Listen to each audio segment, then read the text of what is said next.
Para comprender los vuelos de la muerte, debemos retroceder a 1975, un año antes del golpe militar que derrocaría a Isabel Perón.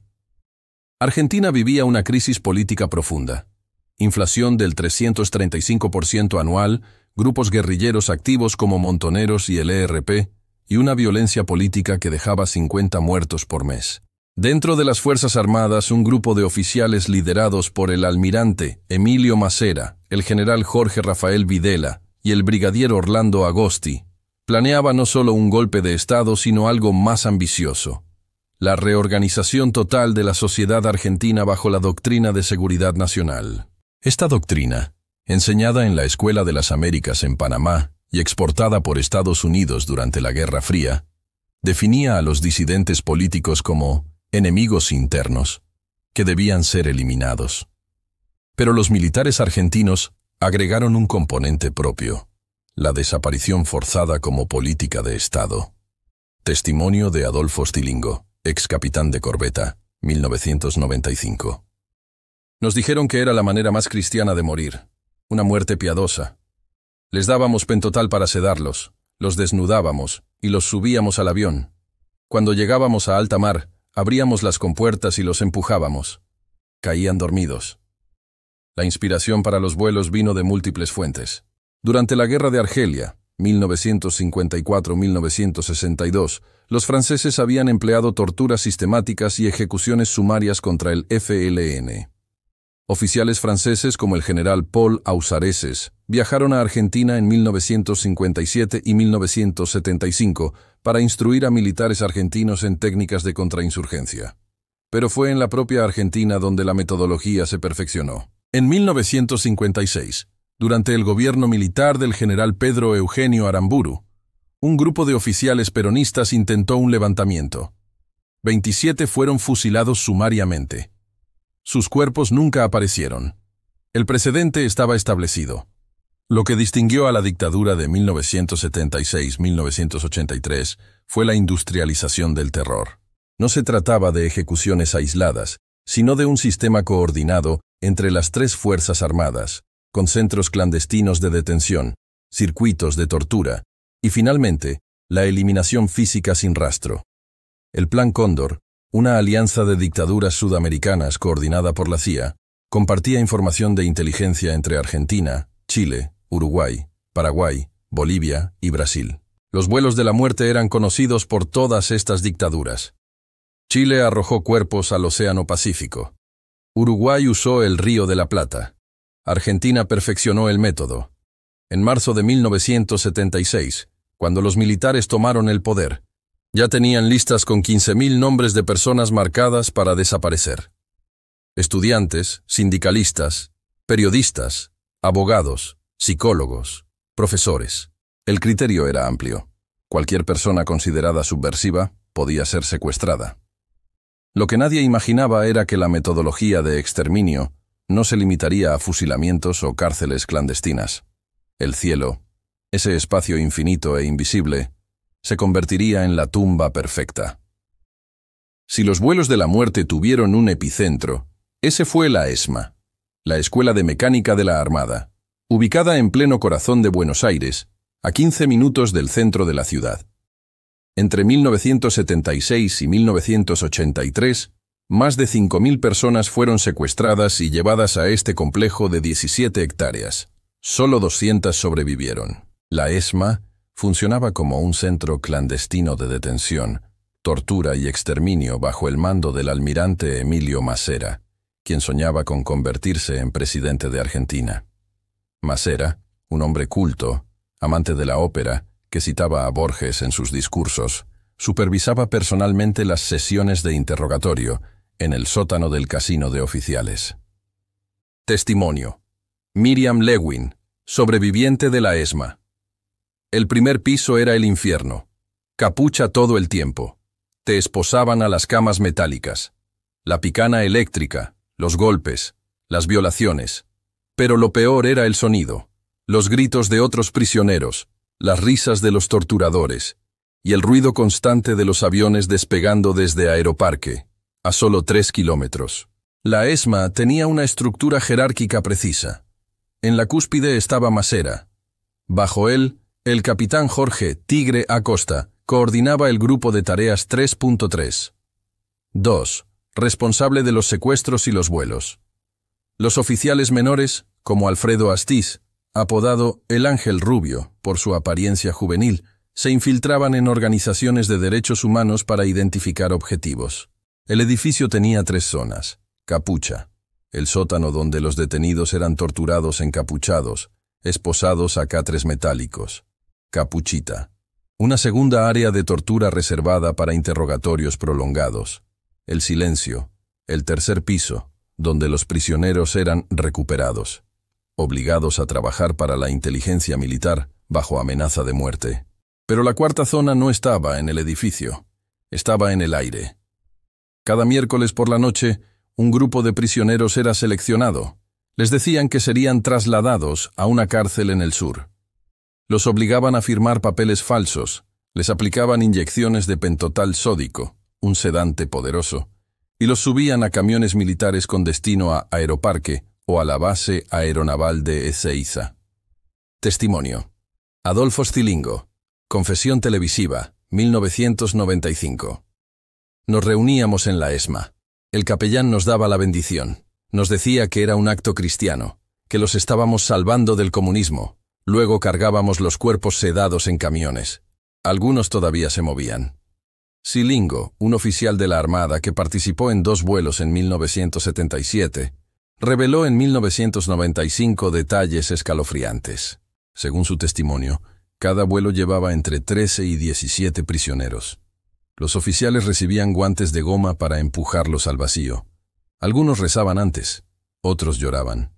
La primera vez que lo hice, vomité durante una semana, confesó Scilingo. Pero nos decían que era necesario, que la guerra contra la subversión lo exigía. La ESMA no solo era un centro de exterminio. Era una fábrica de deshumanización. Los torturadores recibían bonificaciones económicas por cada éxito en interrogatorios. Había fiestas donde violaban a las prisioneras. Había rifas donde los oficiales se jugaban objetos robados a los desaparecidos, relojes, anillos, automóviles. Mientras tanto, las madres de Plaza de Mayo marchaban cada jueves frente a la Casa Rosada, exigiendo saber dónde estaban sus hijos. La respuesta oficial era siempre la misma. No hay registro de esas personas. Deben haberse ido al exterior. Lo que no sabían era que muchos de esos hijos ya estaban en el fondo del río, a 50 metros de profundidad, con bloques de concreto atados a los pies. Los vuelos de la muerte no fueron obra de un solo hombre. Fueron una operación coordinada que requería pilotos, mecánicos, médicos, oficiales de inteligencia y, sobre todo, silencio institucional. ¿Quiénes eran los hombres que piloteaban estos aviones? ¿Cómo justificaban lo que hacían? Los aviones utilizados eran principalmente Skivan PA-51, un avión de transporte británico con compuertas traseras fáciles de abrir en vuelo.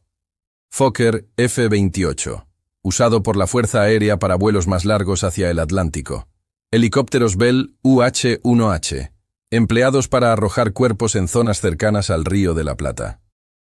Los pilotos eran oficiales jóvenes, entre 25 y 35 años, que recibían órdenes directas del alto mando. Según testimonios recopilados por la CONADEP, Comisión Nacional sobre la Desaparición de Personas, muchos no sabían inicialmente qué transportaban. Les decían que eran cargas especiales o material clasificado. Pero cuando la verdad se hizo evidente, pocos se negaron. Testimonio. Piloto anónimo. Entrevista clandestina, 1984. La primera vez que vi los cuerpos pensé que estaban muertos. Luego uno se movió. Le pregunté al oficial qué hacíamos y me dijo, «Cállate y vuela». Después me explicaron que era la guerra, que ellos habían matado soldados, que merecían esto. El piloto que dio este testimonio huyó a Uruguay en 1983 y nunca reveló su nombre.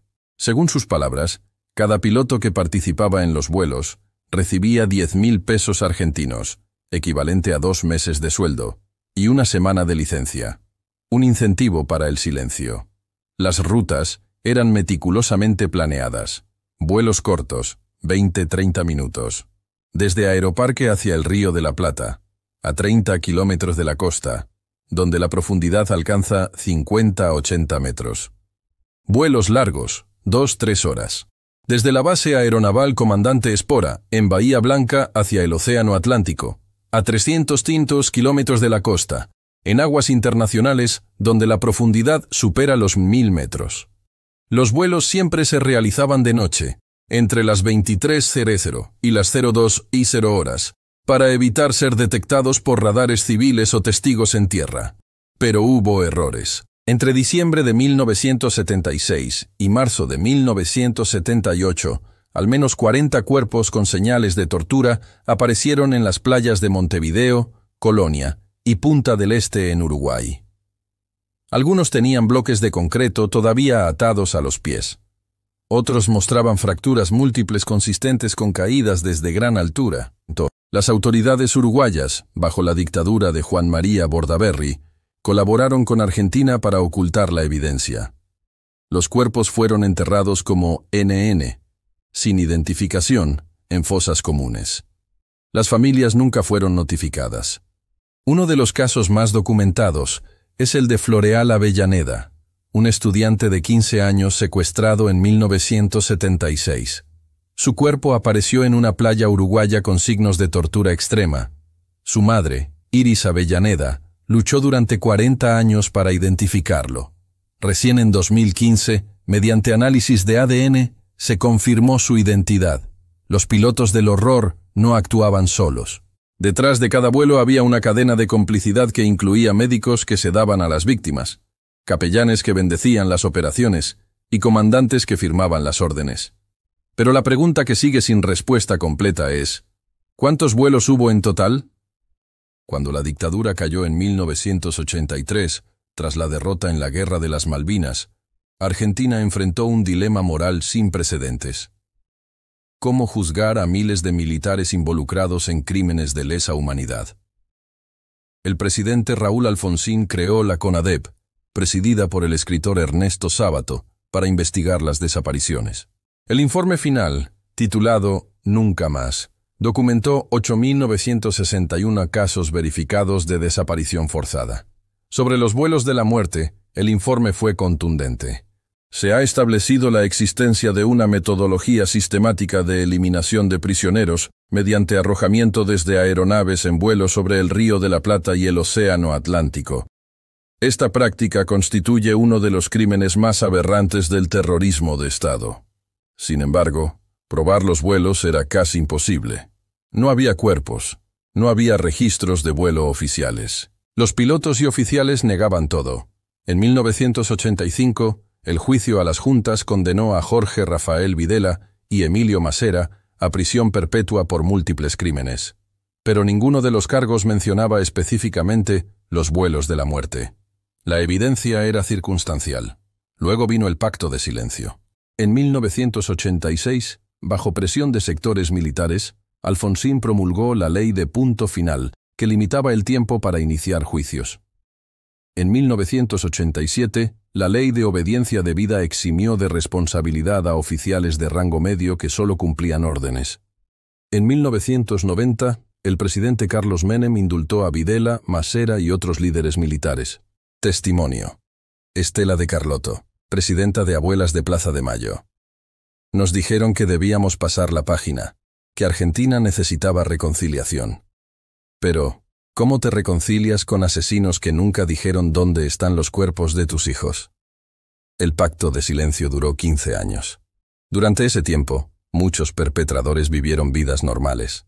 Adolfo Astiz se retiró con honores. Jorge Acosta dio clases en escuelas militares. Los pilotos siguieron volando. Pero en 1995, algo cambió.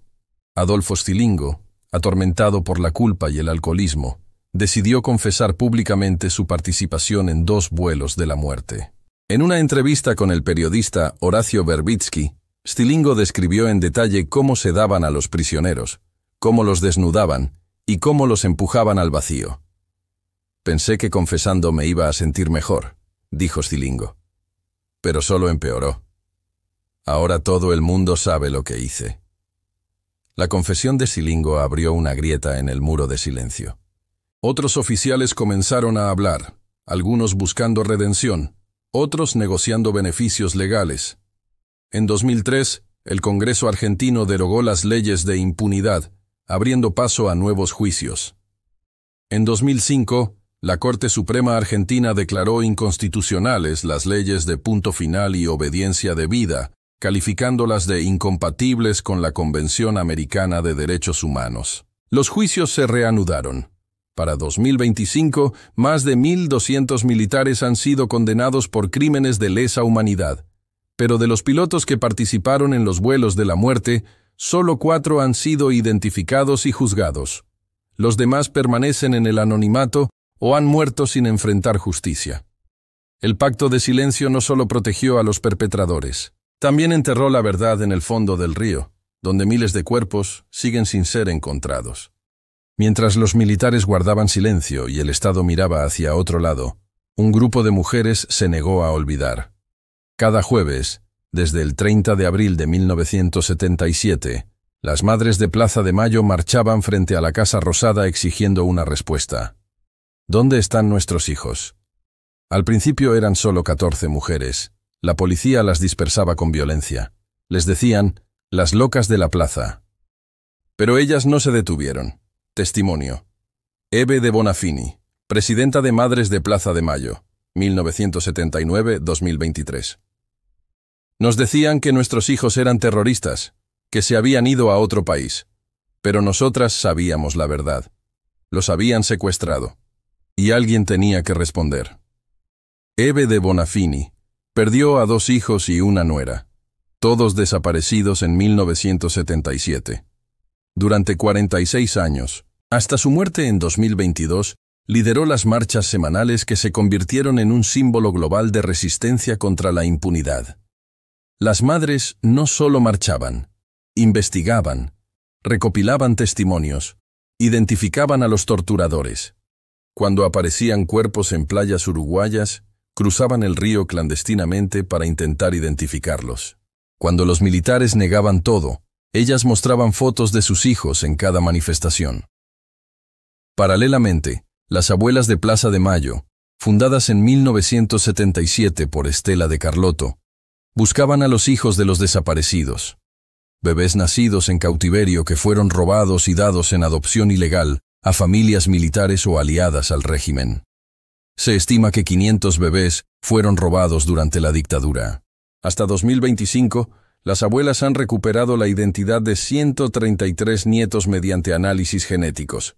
Cada recuperación es una victoria contra el olvido. Testimonio. Estela de Carlotto, al recuperar a su nieto en 2014. Busqué a mi nieto durante 36 años. Nació en cautiverio. Mi hija fue asesinada 2 meses después de dar a luz, pero él sobrevivió. Y hoy, gracias al ADN, sé quién es. Esta es nuestra venganza, la memoria. El trabajo de las madres y abuelas no se limitó a Argentina. Llevaron su lucha a organismos internacionales. En 1980, denunciaron los vuelos de la muerte ante la Comisión Interamericana de Derechos Humanos. En 1985, testificaron en el juicio a las juntas. En 1998, lograron que España emitiera órdenes de captura internacional contra militares argentinos. Uno de los momentos más simbólicos ocurrió en 2003, cuando Alfredo Astiz, el Ángel Rubio, fue arrestado en Buenos Aires bajo cargos de secuestro y asesinato. Astiz, que había infiltrado a las madres de Plaza de Mayo haciéndose pasar por un familiar de desaparecidos, fue responsable del secuestro de 3 monjas francesas y la fundadora del grupo, Azucena Villaflor, desaparecida en diciembre de 1977. En 2011, Astiz fue condenado a prisión perpetua. Durante el juicio, permaneció impasible, negándose a testificar. Pero afuera del tribunal, cientos de personas gritaban: ¡Asesino! ¿Dónde están los cuerpos? Las madres y abuelas convirtieron los pañuelos blancos que usaban en sus cabezas en un símbolo global. Ese pañuelo, originalmente usado para que se reconocieran entre sí en las marchas, se transformó en emblema de memoria y justicia en todo el mundo. Pero su mayor logro no fue solo judicial, fue cultural. Lograron que Argentina no olvide. Lograron que las nuevas generaciones sepan qué pasó. Lograron que el silencio del río no sea eterno. En 2005, el equipo argentino de antropología forense, EAF, fundado en 1984 para identificar restos de desaparecidos, inició una misión sin precedentes: buscar cuerpos en el fondo del Río de la Plata. La tarea era titánica. El río tiene un ancho de 220 kilómetros en su desembocadura y profundidades que varían entre 10 y 100 metros. Las corrientes son impredecibles. La visibilidad bajo el agua es casi nula debido al lodo en suspensión. Pero los antropólogos forenses tenían un mapa. Basándose en las confesiones de Silingo y en registros militares filtrados, el EAF calculó las coordenadas aproximadas donde se realizaban los lanzamientos, una zona de 50 kilómetros cuadrados frente a la costa de San Fernando, al norte de Buenos Aires. En agosto de 2005, buzos del EAF descendieron por primera vez a esas aguas. Testimonio: Dr. Luis von de Brieder, presidente del EAF. Encontramos huesos humanos mezclados con sedimentos. Algunos todavía tenían bloques de cemento atados con alambres. Las fracturas eran consistentes con impactos de gran altura, pero después de 30 años bajo el agua, el ADN estaba muy degradado. A pesar de los avances tecnológicos, solo se han recuperado restos identificables de 11 personas lanzadas desde aviones. La mayoría están demasiado erosionados o perdidos en el lecho marino.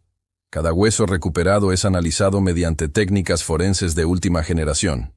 El EAF mantiene un banco genético con muestras de ADN de más de 7.000 familiares de desaparecidos, permitiendo comparaciones y posibles identificaciones. Uno de los casos más impactantes fue el de María Eugenia Ponce de Bianco, secuestrada en 1977 junto a su marido.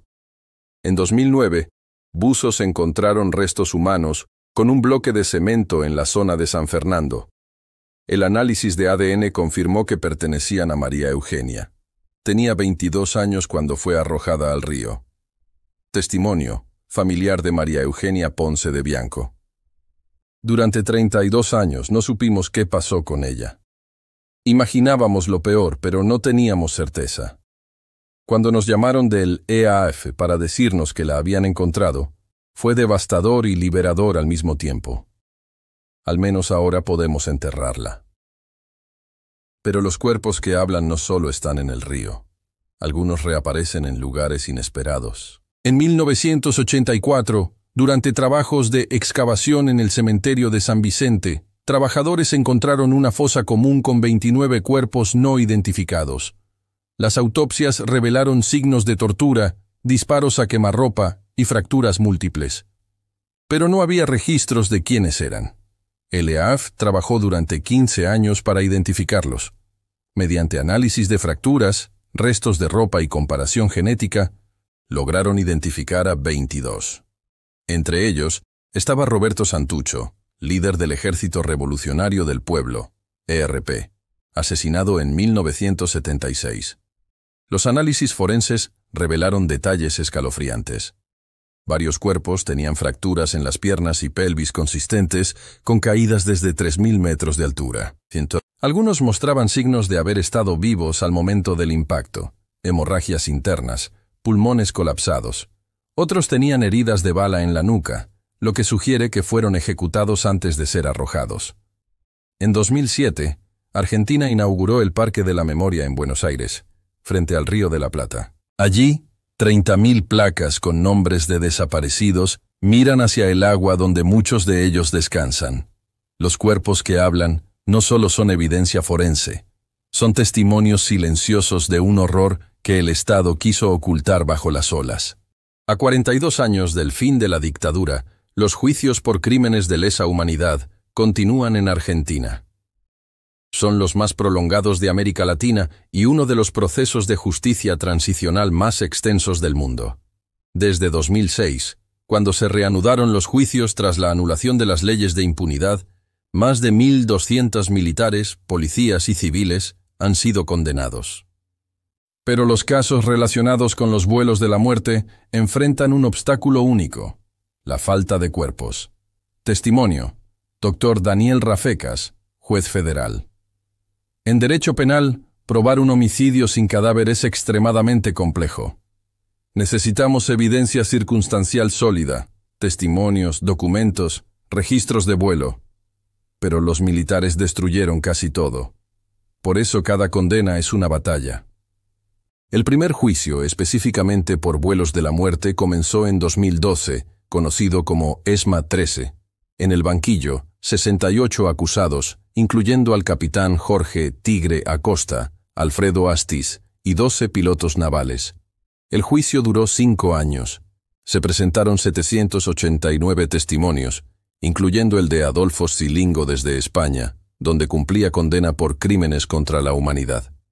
Se analizaron documentos militares, bitácoras de vuelo recuperadas y registros meteorológicos que corroboraban las fechas y horarios de los vuelos nocturnos. En 2017, el veredicto fue histórico. Jorge Tigre Acosta.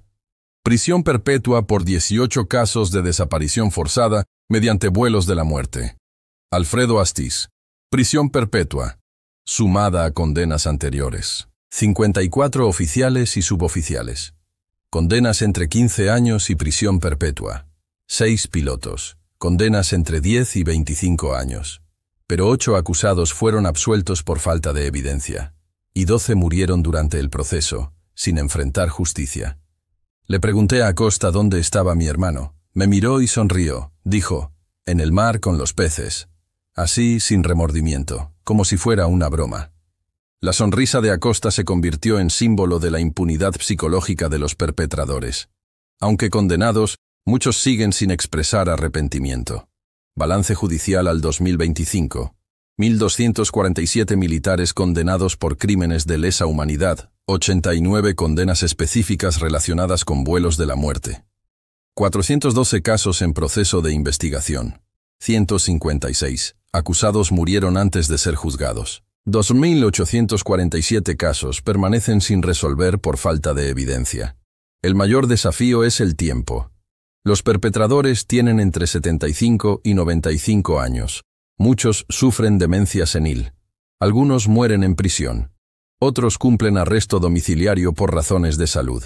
En 2023, cuando el exmarino Raúl Vilariño, condenado a 20 años por participar en vuelos de la muerte, fue trasladado a arresto domiciliario por problemas cardíacos, familiares de desaparecidos protestaron frente a su casa durante semanas. Mi hijo tenía 19 años cuando lo arrojaron al río, gritaba una madre. No tuvo prisión domiciliaria, tuvo muerte en el mar. Argentina ha logrado extraditar a 23 represores que huyeron del país. El caso más emblemático fue el de Ricardo Cavallo, exoficial de inteligencia, arrestado en México en 2000 y extraditado en 2003. Cavallo participó en al menos 4 vuelos de la muerte según testimonios. En 2019 fue condenado a prisión perpetua. Hoy tiene 74 años y cumple condena en el penal de Ezeiza, pero otros escaparon a la justicia. Se estima que entre 80 y 120 militares involucrados en vuelos de la muerte viven en Uruguay, Paraguay, Brasil y España bajo identidades falsas o protegidos por estatutos de prescripción en esos países. Los juicios interminables son una carrera contra el reloj. Cada mes mueren entre 3 y 5 acusados sin haber testificado. Cada año se archivan decenas de casos por imposibilidad de llevarlos a juicio. La justicia argentina ha logrado algo histórico: mantener viva la memoria jurídica durante 4 décadas. Pero la pregunta persiste: ¿es justicia cuando llega 40 años tarde? Uno de los aspectos más perturbadores de los vuelos de la muerte fue la participación de la Iglesia Católica. Durante la dictadura, la cúpula de la Iglesia argentina mantuvo una relación estrecha con los militares. El vicariato castrense, encargado de la atención espiritual de las Fuerzas Armadas, bendecía operativos, visitaba centros de tortura y ofrecía apoyo moral a los represores. En 2013, un documento filtrado reveló que el arzobispo de Buenos Aires, Juan Carlos Aramburu, conocía la existencia de vuelos de la muerte desde 1976, pero nunca denunció nada públicamente. En una carta privada a Videla, escribió: «Comprendo las dificultades que enfrenta en esta guerra contra la subversión. La Iglesia reza por el triunfo de las fuerzas del orden. Pero el caso más escalofriante involucra a los capellanes militares que bendecían los vuelos. Testimonio. Adolfo Scilingo, 1995. Antes de cada vuelo, el capellán nos reunía. Rezábamos. Nos decía que lo que hacíamos era cristiano, que era una muerte piadosa, que Dios nos perdonaría porque estábamos salvando a la Argentina del comunismo ateo. El capellán más mencionado en testimonios es el padre Christian von Wernich, sacerdote que operaba en la comisaría Quíncota de La Plata y en centros clandestinos de detención. Von Wernich participaba en sesiones de tortura, escuchaba confesiones de prisioneros para extraer información y tranquilizaba a los familiares diciéndoles que los desaparecidos estaban bien cuidados. En 2003, von Wernich fue arrestado tras 20 años escondido en Chile.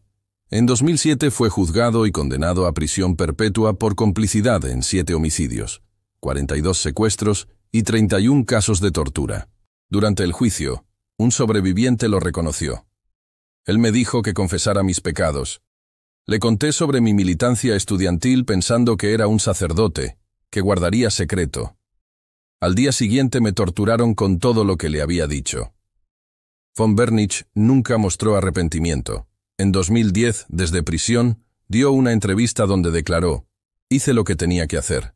Era una guerra. Los subversivos mataban gente inocente. Nosotros defendíamos a la patria».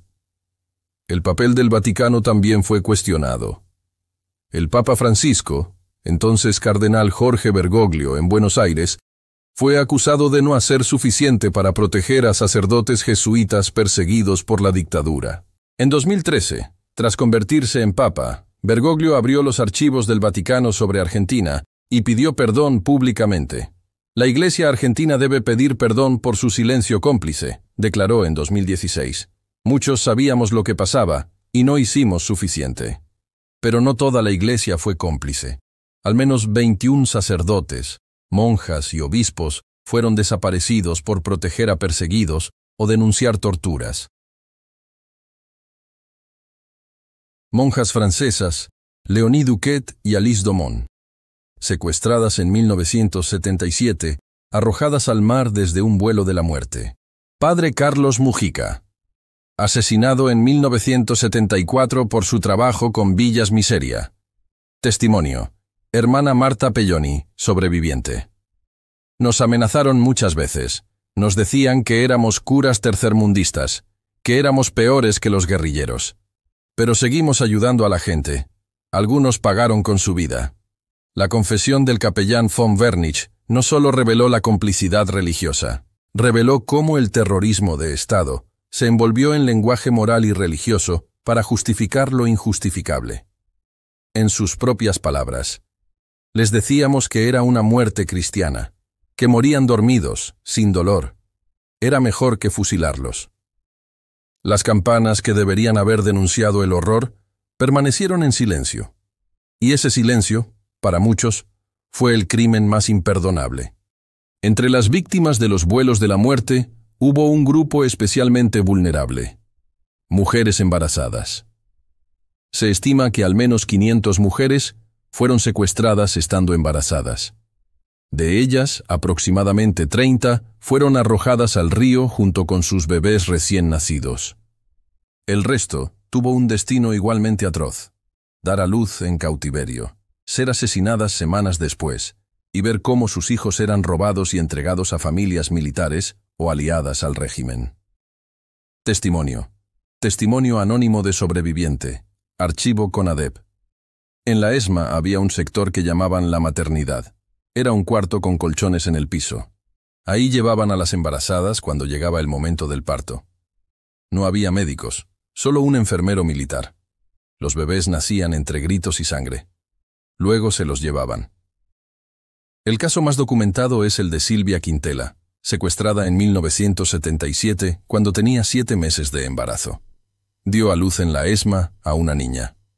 2 meses después, Silvia fue subida a un vuelo de la muerte. Su hija fue entregada a un oficial naval que no podía tener hijos. En 2008, las abuelas de Plaza de Mayo localizaron a esa niña, ahora una mujer de 31 años llamada María José. Mediante pruebas de ADN confirmaron su identidad.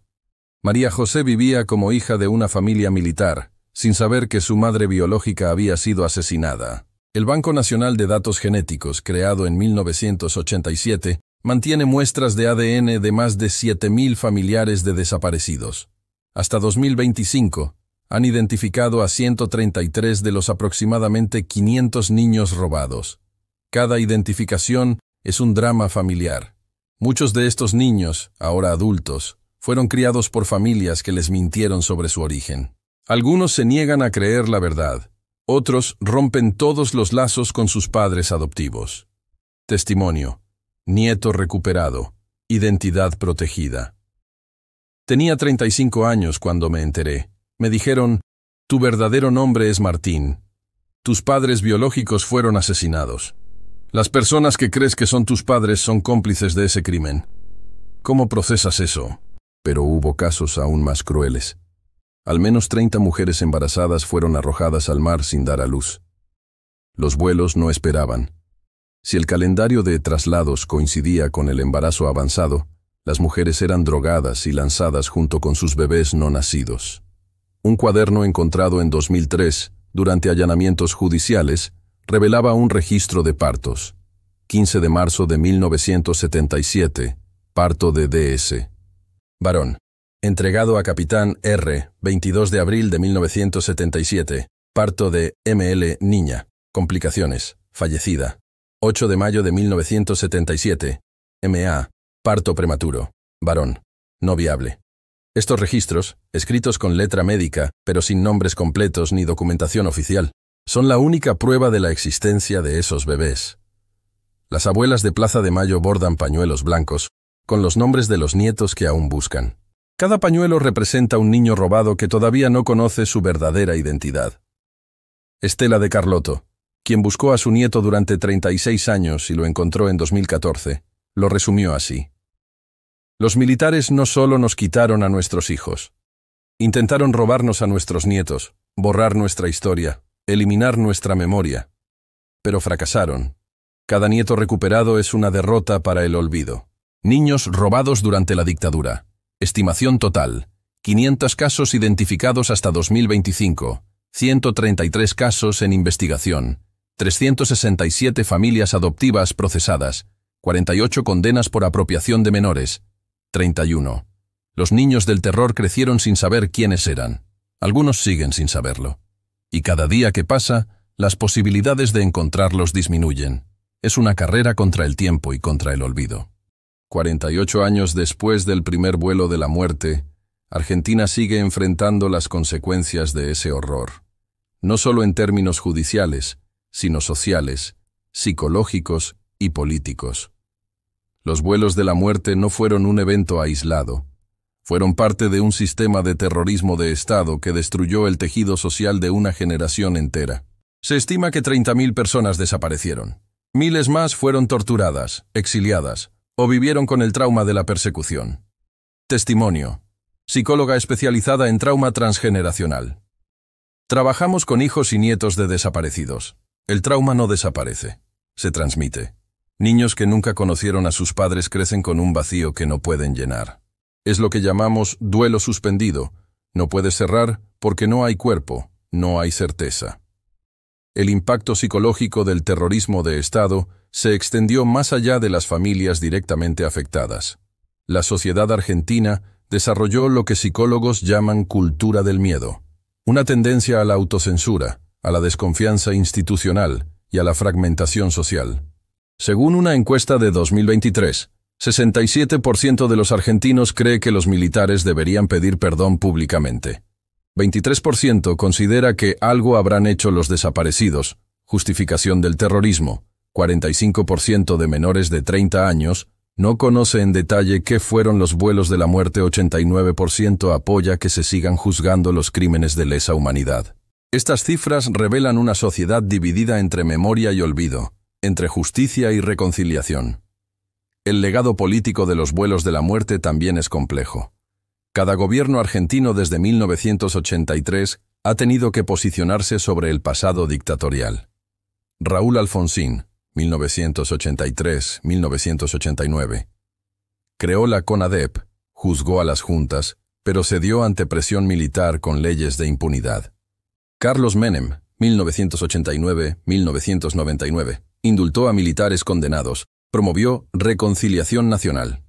Néstor Kirchner, 2003-2007. Derogó leyes de impunidad, reabrió juicios, convirtió la ESMA en Museo de la Memoria. Cristina Fernández, 2007-2015. Continuó política de derechos humanos, condenó más de 600 militares. Mauricio Macri, 2016-2019. Cuestionó el número de desaparecidos, generó polémica al sugerir dar vuelta a la página.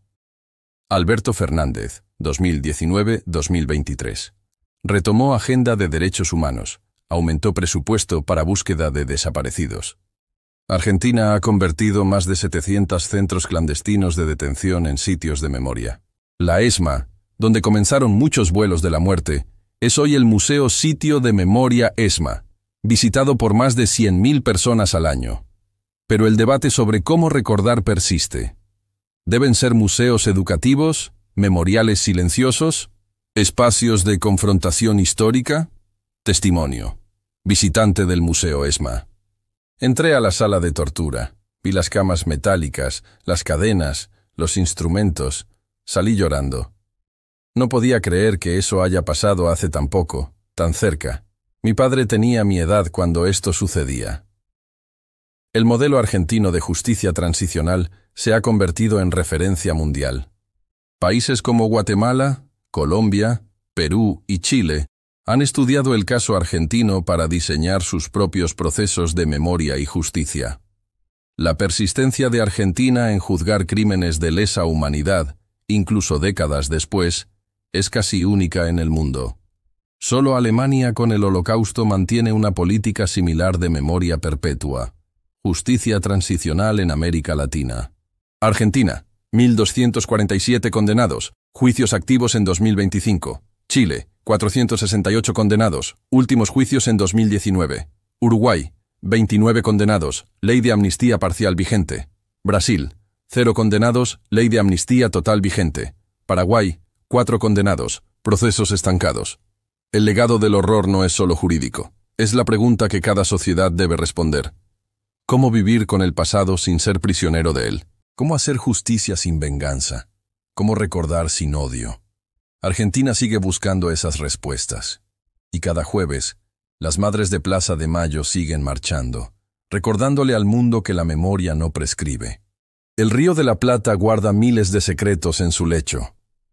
Cuerpos que nunca fueron encontrados, nombres que nunca fueron recuperados, historias que el agua borró. Pero el río no olvida. Cada año, en diciembre, familiares de desaparecidos se reúnen en las costas del Río de la Plata, frente a la ESMA. Arrojan flores blancas al agua, leen nombres, cantan canciones. Es el ritual del recuerdo, la ceremonia del duelo suspendido. Testimonio final.